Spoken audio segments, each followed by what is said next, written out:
Hi Stat class. What we're going to do today is on this video I'm going to do one problem from each of the binomial, geometric, and Poisson distributions in the Larsen Farber 7th edition textbook. This one I'm going to do is a binomial distribution. It's page 211, number 26, so you can follow along with that and pause the video at any time you want to take notes. But this problem talks about tax holidays, where there's a holiday where you don't pay any state tax. And some states do that, some airports do that. So it says 44% of the U.S. say that they're more likely to make purchases during a tax holiday. Well, this would be my P, the percent or probability that someone would make a purchase on that particular day. If that's the case, then what we're saying is that 56% of the people are not more likely to make a purchase on a tax holiday.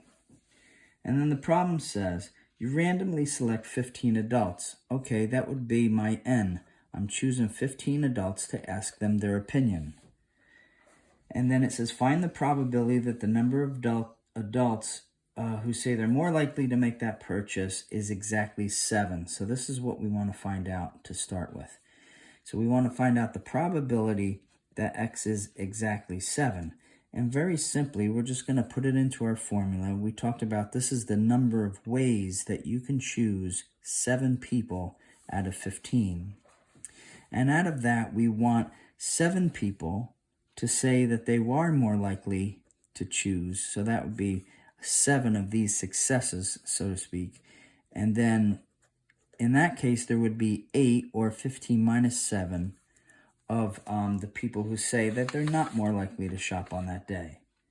So if you put this in your calculator and practice putting it in your calculator, you'll see that the answer comes out to be, well, let me show you my calculator first of all.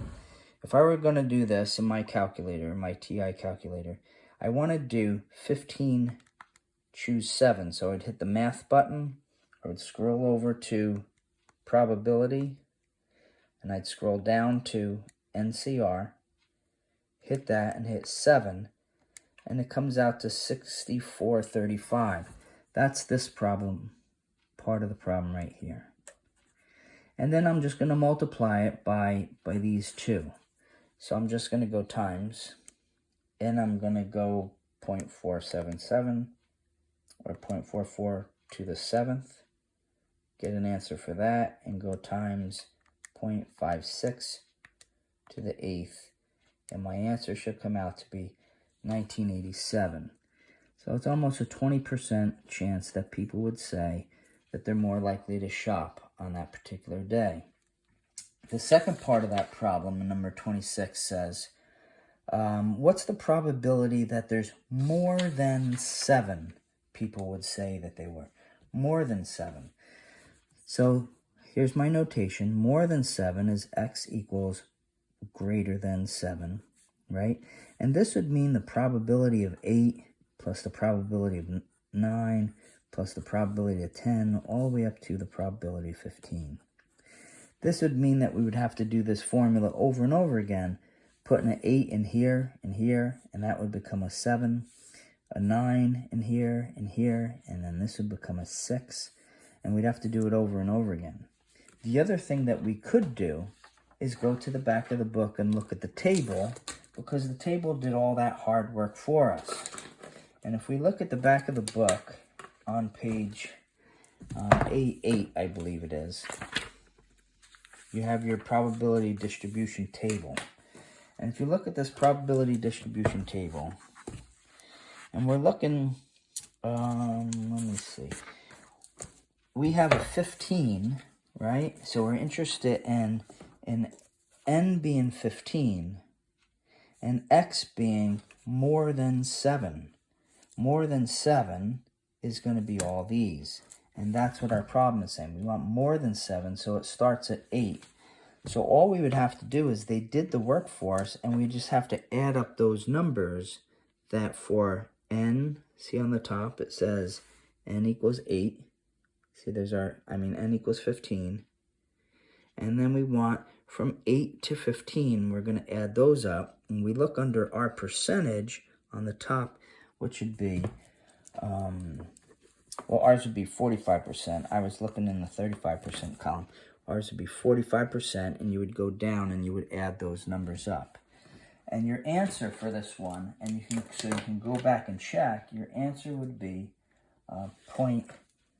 this would be 0.318. So try that. Make sure you get used to using that table in the back of the book. The next part of the problem, this number 26 says, between 7 and 11. So the probability that x is somewhere in between 7 and 11, and it says this word in the problem, between 7 and 11 inclusive. So that means we're going to include the 7, and we're going to include the 11. So x is somewhere between 7 and 11, but including the 7 and 11 because they use that word inclusive. So again, what we would do is we would just write down, well, what would this be? This would be the probability of 7 plus the probability of 8, right? And we would go all the way up to the probability of 11, and we can do that formula over and over again. Or again, we can go to the back of the book, and we can look at the table in the back of the book, and just say, well, I'm going to add up the numbers in that table under n equals 15, right? And I'm going to add up the numbers from 7 to 11 under 45%, because in our problem, it was 44, but in order to use the table, we're going to have to round it to 45%. This answer comes out to be, and you can try this answer comes out to be 511. Okay? So the next video I'm going to do for you, I'm going to do a geometric probability one, a geometric probability distribution, and then I'll do a third video of the Poisson. Try these out, redo these problems, and then try to do the corresponding problems on that page 211.